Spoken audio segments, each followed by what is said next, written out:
Bonjour à tous et bienvenue à la cinquième capsule sur l'entretien de vos unités Vermac.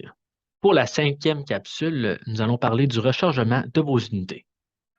Lorsque les batteries de votre unité sont faibles, vous pouvez utiliser le chargeur à bord pour recharger votre unité. La plupart des remorques Vermac sont équipées d'un chargeur IOTA avec le module supplémentaire IQ4. En branchant le chargeur sur une prise 110 volts, votre unité commencera tranquillement à se recharger. Donc, dans votre unité, vous risquez d'avoir le chargeur ici à droite, le IOTA 30 ou 15 ampères.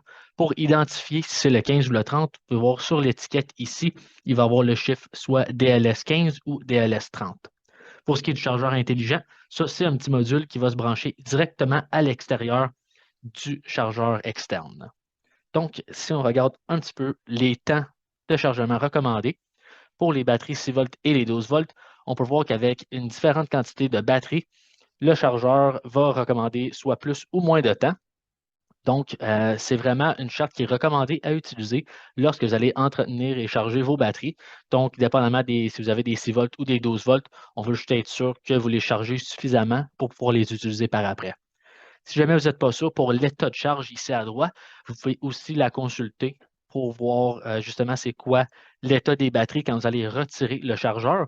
Donc, des fois, si vous le rechargez, puis votre écran tactile va dire 12,5 volts, quand vous enlevez ce chargeur-là, il est possible que le voltage tombe. Donc, ce n'est pas vraiment représentatif. Donc, toujours vous assurer qu'en retirant le chargeur, votre voltage est à 12,6 volts ou plus. Pour ce qui est du chargeur intelligent, vous pouvez voir ici, malheureusement, je n'ai pas de charte en français, mais dépendamment de la couleur de la lumière, vous allez avoir trois stades différents de chargement. Donc, vous avez ici en bas à gauche le bulk, l'absorption et le float. Donc, bulk ici, c'est vraiment que le chargeur fonctionne à capacité maximale et peut fonctionner pendant 225 minutes ou jusqu'à ce que vos batteries soient pleinement chargées. Après ce temps-là, il va aller en mode absorption où ce que le chargeur va opérer normalement et il est limité à 8 heures.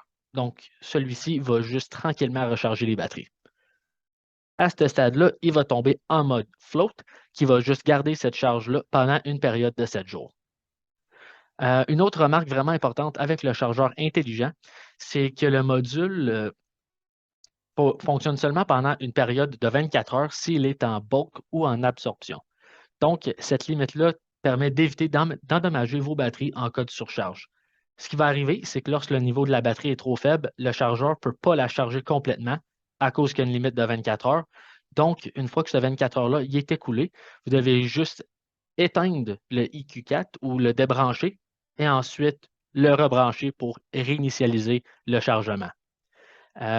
Encore une fois, pour connaître les temps de recharge recommandés, vous pouvez toujours consulter les tableaux qu'on avait ici à gauche ou qu'on avait dans le module 30 ampères. Donc, vous pouvez prendre ça en photo ou juste les écrire si vous voulez. Et c'est tout ici pour la capsule numéro 5. Merci beaucoup d'avoir écouté et bonne journée à vous.